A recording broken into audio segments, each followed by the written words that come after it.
Hi hello praise to God. Kristesu ನಾಮದಲ್ಲಿ ನಿಮ್ಮೆಲ್ಲರಿಗೂ ಶುಭವಂದನೆಗಳು. ನಾನು ಸಹೋದರ Anjaneya Timothy. Welcome to Jesus Gospel Mission. ಮೊದಲು ನಾವು ಈ ವಿಡಿಯೋವನ್ನು ನೋಡ್ಕೊಂಡು ಬರೋಣ. I am of the belief that abortion is never medically necessary. Are you a doctor? No. Are you? No. But there is a community of OBGYNs that agree with me. So is it our decision to make? Is it something that we can decide? That's an interesting question. So First of all, should it be something that people have the ability to vote on, yes or no, if a woman is able to make that choice? Should a mom be able to kill her 2-year-old daughter? I personally do not drink alcohol. If you want to drink alcohol, that's fine. If you want to do that, that's fine. But if you want to be a high performer, Donald Trump doesn't drink alcohol. Tucker Carlson doesn't drink alcohol. I don't drink alcohol. It will set you back. Mornings will be a little bit more sluggish. You'll forget stuff.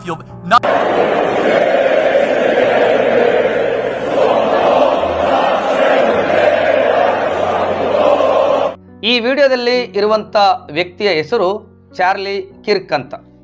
ಈತ ಅಮೇರಿಕದ ಒಬ್ಬ dynamic evangelist ಆಗಿ ಕರ್ತನ ಸೇವೆಯನ್ನು ಮಾಡ್ತಾ ಇದ್ದ. ಈತ ಈ ಕಾಲದಲ್ಲಿ ಒಬ್ಬ ಪವರ್ಫುಲ್ ಗಾಸ್ಪಲ್ ಸ್ಪಿರಿಚರ್ ಆಗಿದ್ದ.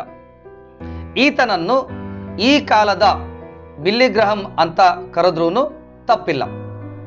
1993 ಅಕ್ಟೋಬರ್ 14ನೇ ತಾರೀಕಿನಂದು ಈ ಸಹೋದರ ಅಮೇರಿಕದಲ್ಲಿ ಜನಿಸ್ತಾನೆ. ಈತ ದೊಡ್ಡವನಾದ ಮೇಲೆ TPUSA ಅಂದರೆ turning point United States of America ಎಂಬ ಸಂಸ್ಥೆಯನ್ನು ಸ್ಥಾಪನೆ ಮಾಡ್ತಾನೆ. ಈತ ಮೊನ್ನೆ ಇದೇ ತಿಂಗಳು ಸೆಪ್ಟೆಂಬರ್ 10ನೇ ತಾರೀಕು 2025ರಂದು ಅಮೇರಿಕದಲ್ಲಿನ ಉತಃ ವ್ಯಾಲಿ ಯೂನಿವರ್ಸಿಟಿ ಕಾಲೇಜಿನ ಆವರಣದಲ್ಲಿ ಕಮ್ ಬ್ಯಾಕ್ ಅಮೇರಿಕಾ ಎಂಬ ಬ್ಯಾನರ್ನ ಅಡಿಯಲ್ಲಿ ಸುವಾರ್ಥ ಸಮ್ಮೇಳನವನ್ನು ಹಮ್ಮಿಕೊಂಡಿದ್ದ. ಅನೇಕ ಯುವಕರು ಅಲ್ಲಿ ಸೇರಿ ಬಂದಿದ್ದರು.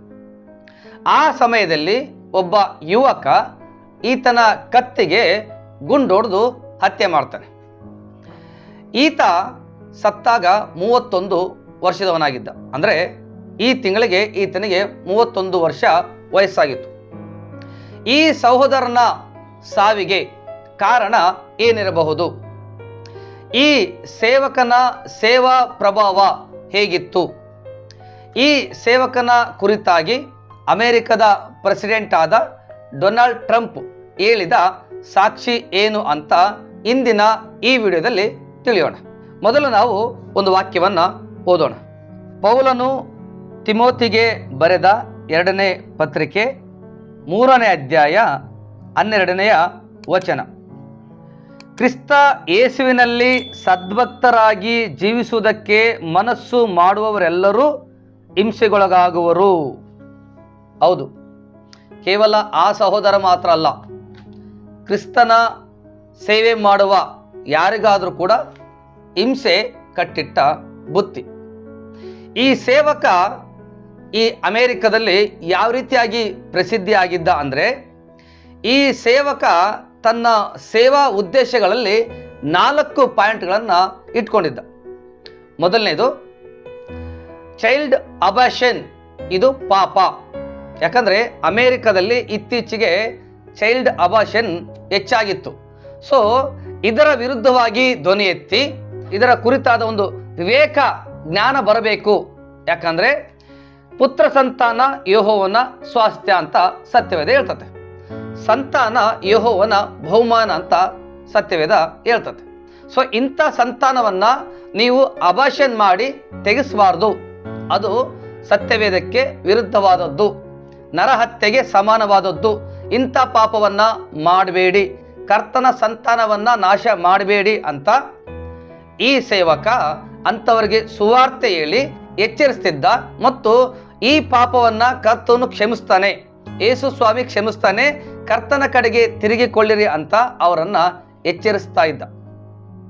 ಎರಡನೇದು ಪ್ರೆಗ್ನೆನ್ಸಿ ಬಿಫೋರ್ ಮ್ಯಾರೇಜ್, ಅಂದರೆ ಮದುವೆಗಿಂತ ಮುಂಚೆ ಗರ್ಭಧಾರಣೆ ಆಗುತ್ತಿದ್ದಂಥ ಯುವತಿಯರನ್ನು ಎಚ್ಚರಿಸ್ತಾ ಇದ್ದ. ಇದು ಪಾಪಕರವಾದದ್ದು. ಯಾಕಂದರೆ ಮನುಷ್ಯನು ಒಬ್ಬಂಟಿಯಾಗಿ ಇರಬಾರದು ಅಂತಾನೆ ಗಂಡಿಗೆ ಹೆಣ್ಣನ್ನು, ಹೆಣ್ಣಿಗೆ ಗಂಡನ್ನು ದೇವರು ಉಂಟು ಮಾಡಿದ್ದಾನೆ. ಮನುಷ್ಯನು ಒಬ್ಬಂಟಿಯಾಗಿರುವುದು ಸರಿಯಲ್ಲ ಅಂತಾನೆ ಆದಾಮನಿಗೆ ದೇವರು ಅವಳನ್ನ ಉಂಟು ಮಾಡಿ ಸರಿ ಬೀಳುವ ಸಹಕಾರಿಯನ್ನ ಕೊಟ್ಟು ಅವರನ್ನ ದೇವರು ಆಶೀರ್ವಾದ ಮಾಡಿದ್ದಾನೆ. ಒಬ್ಬಂಟಿಗರನ್ನ ಸಂಸಾರಿಕರನ್ನಾಗಿ ಮಾಡುವ ದೇವರು ನಮ್ಮ ದೇವರು. ಹಾಗಾಗಿ ಬಿಫೋರ್ ಮ್ಯಾರೇಜ್ ನೀವು ಪ್ರೆಗ್ನೆನ್ಸಿ ಆಗೋದು ಪಾಪಕರವಾದದ್ದು, ಅದು ತಪ್ಪಾದದ್ದು, ಅದು ಒಂದು ರೀತಿಯಾಗಿ ವ್ಯಭಿಚಾರಕ್ಕೆ ಸಂಬಂಧಪಟ್ಟದ್ದು. ಯಾಕಂದ್ರೆ ಗಂಡಸಿನ ಸ್ಪರ್ಮ್ಸ್ ಇಲ್ದಲೆ ಯಾವ ಹೆಂಗಸು ಕೂಡ ಗರ್ಭಧಾರಣೆ ಆಗಲ್ಲ. ಮದುವೆಗಿಂತ ಮುಂಚೆ ಆ ರೀತಿಯಾಗಿ ಆದ್ರೆ ಮುಂದೆ ನೀವು ನಿಮಗೆ ಹುಟ್ಟುವಂತ ಮಕ್ಕಳು ತಂದೆ ಯಾರಂತ ಕೇಳಿದ್ರೆ ಯಾರನ್ನು ತೋರಿಸ್ತಾರೆ ನೀವು, ಅವಾಗ ಮಕ್ಕಳ ಮೇಲೆ ಪರಿಣಾಮ ಬೀರ್ತತೆ. ಅದಕ್ಕಿಂತ ಹೆಚ್ಚಾದದ್ದು ಪ್ರೆಗ್ನೆನ್ಸಿ ಬಿಫೋರ್ ಮ್ಯಾರೇಜು, ಅದು ವ್ಯಭಿಚಾರಕ್ಕೆ ಸಂಬಂಧಪಟ್ಟದ್ದು.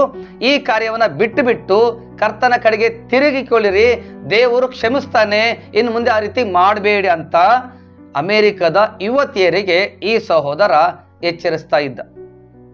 ಮೂರನೇದು LGBT. ಇದು ಅತ್ಯಂತ ಭಯಂಕರವಾದಂಥ ಪಾಪ. ಇತ್ತೀಚೆಗೆ ಇದು ಹೆಚ್ಚಾಗಿ ತಲೆ ಎತ್ತಿದೆ. ಮುಂದೆ ಯಾವಾಗಾದರೂ ಇದರ ಕುರಿತಾದ ಸಂಪೂರ್ಣ ವಿವರಣೆ ನಾನು ವಿಡಿಯೋ ಮಾಡಿ ಹಾಕ್ತೀನಿ. LGBT ಅಂದರೆ ಲೆಸ್ಬಿಯನ್, ಗೇ, ಬಯೋಸೆಕ್ಸುವಲ್, ಟ್ರಾನ್ಸ್ಜೆಂಡರ್ ಅಂತ ಅರ್ಥ. ಸೊ ಇದು ಸೃಷ್ಟಿಗೆ ವಿರುದ್ಧವಾದಂಥ ಸ್ವಭಾವವನ್ನ ಉಳ್ಳವರು ಮಾಡುವಂತಹ ಕೆಲಸ. ಇದು ಒಂದು ರೀತಿ ಸೆಕ್ಸಿಗೆ ಸಂಬಂಧಪಟ್ಟದ್ದು. ಸೃಷ್ಟಿಗೆ ವಿರುದ್ಧವಾದ ಸೆಕ್ಸ್ ಅನ್ನ ಮಾಡ್ತಕ್ಕಂಥವ್ರು ಈ LGBT ಕಮ್ಯುನಿಟಿಯರು ಆಗಿರ್ತಾರೆ. ಸೊ ಇದನ್ನ ಮಾಡಬಾರ್ದು, ಇದು ಪಾಪ, ಇದು ಸೈತಾನನಿಗೆ ಸಂಬಂಧಪಟ್ಟಂಥದ್ದು. ಇದು ಒಂದು ಕಾಲದಲ್ಲಿ ಸೊದೋಮ್ ಗೊಮೋರದಲ್ಲಿ ಇತ್ತು. ಸೊ ಇದು ಅಲ್ಲಿ ಇದ್ದದ್ರಿಂದನೇ ದೇವರು ಸೊದೋಮ್ ಗೊಮೋರವನ್ನ ನಾಶ ಮಾಡಿದ. ನೀವು ಆ ರೀತಿಯಾಗಿ ಮಾಡಿ ನರಕಕ್ಕೆ ಹೋಗಬೇಡಿ. ಇದನ್ನ ಬಿಟ್ಟು ಕರ್ತನ ಕಡೆಗೆ ತಿರುಗಿಕೊಳ್ಳಿರಿ, ಯೇಸುವಿನ ಕಡೆಗೆ ತಿರುಗಿಕೊಳ್ಳಿರಿ. ಯೇಸು ನಿಮ್ಮನ್ನ ಕ್ಷಮಿಸ್ತಾನೆ, ಯೇಸು ನಿಮಗಾಗಿ ಪ್ರಾಣ ಕೊಟ್ಟಿದ್ದಾನೆ, ಎಲ್ಲರನ್ನು ಯೇಸು ಕರೀತಾನೆ ಅಂತ ಅಂಥವರಿಗೆ ಈ ಸಹೋದರ ಸುವಾರ್ತೆಯನ್ನ ಹೇಳ್ತಾ ಇದ್ದ. ಇನ್ನು ನಾಲ್ಕನೇದು, ಸ್ಯಾಟಾನಿಕ್ ಆಕ್ಟಿವಿಟೀಸ್ ವಿರುದ್ಧವಾಗಿ ಧ್ವನಿ ಎತ್ತಿದ್ದ. ಅಂದ್ರೆ ಈಗ ಸೈತಾನನಿಗೆ ಸಂಬಂಧಪಟ್ಟ ಕಾರ್ಯಗಳು, ಈ ದುಶ್ಚಟಗಳು ಅಂತ ಕರಿತೀವಲ್ಲ, ದುಶ್ಚಟಗಳು, ಟ್ಯಾಟೋ ಹಾಕ್ಸ್ಕೊಳ್ಳೋದು, ಸಿಗರೆಟ್ ಸೇದೋದು, ಮತ್ತೆ ಡ್ರಿಂಕ್ಸ್ ಮಾಡೋದು, ಡ್ರಗ್ಸ್ ತಗೊಳ್ಳೋದು, ಮತ್ತೆ ಆ ಸೈತಾನನ ವೇಷ ಹಾಕ್ಕೊಂಡು ಮಿಮಿಕ್ರಿ ಮಾಡೋದು, ದೇವರಿಗೆ ವಿರುದ್ಧವಾದ ರೀತಿಯಲ್ಲಿ ಜೀವಿಸೋದು, ಇದು ಸ್ಯಾಟಾನಿಕ್ ಆಕ್ಟಿವಿಟೀಸ್ ಅಂತ ಕರೀತಾರೆ. ಸೊ ಈ ರೀತಿಯಾಗಿ ಮಾಡೋದು ದೇವರಿಗೆ ಇಷ್ಟ ಇಲ್ಲ, ಈ ರೀತಿಯಾಗಿ ಮಾಡಬೇಡಿ, ಯೇಸುವಿನ ಕಡೆಗೆ ತಿರುಗಿಕೊಳ್ಳಿ ಅಂತ ಇಂಥವ್ರಿಗೂ ಕೂಡ ಸುವಾರ್ತೆಯನ್ನ ಹೇಳ್ತಾ ಇದ್ದ. ಅಂದ್ರೆ ಈ ಎಲ್ಲಾ ಕೆಲಸಗಳನ್ನ ಮಾಡ್ತಕ್ಕಂಥವ್ರು ಯುವಕರಾಗಿದ್ರು, ಯೂತ್ಸ್ ಆಗಿದ್ರು. ಈ ಯೂತ್ಸ್ ಅನ್ನ ಈ ಸಹೋದರ ಎಚ್ಚರಿಸಿ ಸುವಾರ್ತೆಯನ್ನ ಸಾರ್ತಾ ಇದ್ದ, ಇದ್ರ ವಿರುದ್ಧವಾಗಿ ಧ್ವನಿ ಎತ್ತಿದ್ದ. ಅಂದ್ರೆ ಕೆಟ್ಟದ್ದನ್ನ ಬಿಟ್ಟುಬಿಡಿ, ಇದು ಪಾಪಕರವಾದದ್ದು, ಇದು ಮನುಷ್ಯನಿಗೆ ಒಳ್ಳೆಯದಲ್ಲ, ಇದು ದೇವರಿಗೆ ವಿರುದ್ಧವಾದದ್ದು, ದೇವರಿಗೆ ವಿರುದ್ಧವಾದಂಥ ಕಾರ್ಯಗಳಿವು, ಇದನ್ನ ಬಿಟ್ಟು ಯೇಸುವಿನ ಕಡೆಗೆ ತಿರುಗಿಕೊಳ್ಳಿ, ನಿಮಗೆ ರಕ್ಷಣೆ ಆಗುತ್ತೆ ಅಂತ ಈ ಕಾಲದ ಯುವಕರನ್ನ, ಯೂತ್ಸ್ ಅನ್ನ ಎಚ್ಚರಿಸಿ ಸುವಾರ್ತೆಯನ್ನ ಸಾರ್ತಾ ಇದ್ದ. ಒಬ್ಬ ಯುವಕ ಚಾರ್ಲಿ ಕಿರ್ಕ್ ಎನ್ನುವಂತ ಸಹೋದರನಿಗೆ, ಆ ಸುವಾರ್ತಿಕನಿಗೆ ಈ ಕತ್ತಿಗೆ ಗುಂಡು ಹೊಡೆದು ಸಾಯಿಸ್ತಾರೆ. ಇದರ ಹಿಂದೆ ಪಕ್ಕ ಸೈತಾನ ಪ್ಲಾನೇ ಇದೆ. ಯಾಕಂದ್ರೆ ಕೆಟ್ಟದ್ದನ್ನ ಸೈತಾನ ಸಹಿಸಲ್ಲ. ಕೆಟ್ಟದ್ದು ನಮ್ಮ ದೇವರಿಗೆ ಸಂಬಂಧಪಟ್ಟದ್ದಲ್ಲ, ಕೆಟ್ಟದ್ದು ಸೈತಾನನಿಗೆ ಸಂಬಂಧಪಟ್ಟದ್ದು. ಈ ಯೂತ್ಸ್ ಎಲ್ಲರನ್ನ ಕೂಡ ಕಂಟ್ರೋಲ್ ಇಟ್ಕೊಂಡಿದ್ದು ಸೈತಾನ. ಸೊ ಸೈತಾನನ ಕೈಯಿಂದ ಬಿಡಿಸ್ಕೊಂಡು ದೇವರ ಕಡೆಗೆ ಈ ಚಾರ್ಲಿ ಕಿರಿಕ್ ತಿರುಗಿಸ್ತಾನೆ ಅನ್ನುವಂಥ ಸೈತಾನನ ದೃಷ್ಟಿ ಈ ಸೇವಕನ ಮೇಲೆ ಇದ್ದಿದ್ರಿಂದನೇ ಈ ಸೈತಾನನೇ ಇವರನ್ನ, ಅಂದ್ರೆ ಆ ಯುವಕನನ್ನ ಪ್ರೇರೇಪಿಸಿ ಈ ಸಹೋದರನನ್ನ ಹತ್ಯೆ ಮಾಡಲಿಕ್ಕೆ ಕಾರಣನಾಗಿದ್ದಾನಂತ ಅನಿಸುತ್ತೆ. ಯಾಕಂದ್ರೆ ಸೈತಾನನೇ ಇದನ್ನ ವಿರೋಧ ಮಾಡೋದು. ಈ ಕಾಲದ ಯುವಕರು ಕೂಡ ಈ ಸಹೋದರನ ವಿರೋಧ ಮಾಡಿದ್ರು. ಈ ರೀತಿಯಾಗಿ ಈ ಸಹೋದರ ಈ ಕಾಲದಲ್ಲಿ ಹತಸಾಕ್ಷಿಯಾದ. ಕಣ್ಣಿಗೆ ಕಾಣೋರು ಮಾತ್ರ ಇಷ್ಟು ಜನ ಇದ್ದಾರೆ ನಮ್ಮ ಕಣ್ಣು ಮುಂದೆ. ಕಣ್ಣಿಗೆ ಕಾಣದೆ ಎಷ್ಟೋ ಮಂದಿ ಈ ಲೋಕದಲ್ಲಿ ಕರ್ತನ ಸೇವಕರು ಹತಸಾಕ್ಷಿ ಆಗಿದ್ದಾರೆ. ಈ ಸೇವಕ ಸತ್ತ ಮೇಲೆ ಈ ಸೇವಕನ ಕುರಿತಾಗಿ ಅಮೆರಿಕದ ಅಧ್ಯಕ್ಷರಾದ ಡೊನಾಲ್ಡ್ ಟ್ರಂಪ್ ಹೇಳಿದಂತ ಸಾಕ್ಷಿ ಏನಂತ ಈಗ ನೋಡೋಣ. ಪಾಯಿಂಟ್ ನಂಬರ್ 1, ಚಾರ್ಲಿ ಕಿರ್ಕ್ ಇಲ್ಲದೆ ಹೋಗಿದ್ದಿದ್ರೆ ನಾನು ಅಮೇರಿಕದ ಪ್ರೆಸಿಡೆಂಟ್ ಆಗ್ತಾನೆ ಇರಲಿಲ್ಲ ಅಂತ ಡೊನಾಲ್ಡ್ ಟ್ರಂಪ್ ಅವರು ಚಾರ್ಲಿ ಕಿರ್ಕ್ ಅನ್ನು ಹೋಗಲಿದ್ದಾರೆ. ಪಾಯಿಂಟ್ ನಂಬರ್ 2, ಚಾರ್ಲಿ ಕಿರ್ಕ್ ಬದುಕಿದ್ದಿದ್ರೆ ಅಮೇರಿಕದ ನೆಕ್ಸ್ಟ್ ಪ್ರೆಸಿಡೆಂಟ್ ಆತನೇ ಆಗುತ್ತಿದ್ದ ಅಂತ ಡೊನಾಲ್ಡ್ ಟ್ರಂಪ್ ಹೇಳಿದ್ದಾರೆ. ಪಾಯಿಂಟ್ ನಂಬರ್ 3, ಒಬ್ಬ ಯುವಕ ಪ್ರಪಂಚವನ್ನೇ ಬದಲಾಯಿಸಬಲ್ಲನೆಂದು ನನಗೆ ಅನಿಸಿದ್ದು ಚಾರ್ಲಿ ಕಿರ್ಕ್ ಸಹೋದರನನ್ನು ನೋಡಿದಾಗ ಅಂತ ಅಮೇರಿಕದ ಅಧ್ಯಕ್ಷರು ಹೇಳಿದ್ದಾರೆ. ಪಾಯಿಂಟ್ ನಂಬರ್ 4, ಚಾರ್ಲಿ ಕಿರ್ಕ್ ಈ ಕಾಲದ ಯುವಕರಿಗೆ ಬೆಳಕಾಗಿದ್ದ ಮತ್ತು ಬೆಳಕಿನ ಕಡೆಗೆ ನಡೆಸುತ್ತಾ ಇದ್ದ. ಪಾಯಿಂಟ್ ನಂಬರ್ 5, ಫ್ಯಾಮಿಲಿ ಅಂದ್ರೆ ನಿಜವಾದ ಅರ್ಥ ಏನು ಅಂತ ಚಾರ್ಲಿ ಕಿರ್ಕ್ ಫ್ಯಾಮಿಲಿಯನ್ನ ನೋಡಿ ಅಮೇರಿಕ ಕಲಿತುಕೊಳ್ಳಬೇಕು. ಪಾಯಿಂಟ್ ನಂಬರ್ 6, ಒನ್ ಮ್ಯಾನ್ ಆರ್ಮಿಯಂತೆ ಇದ್ದ ಒಬ್ಬ ಶ್ರೇಷ್ಠ ನಾಯಕನನ್ನ ವ್ಯಕ್ತಿಯನ್ನ ಅಮೇರಿಕ ಕಳೆದುಕೊಂಡಿದೆ.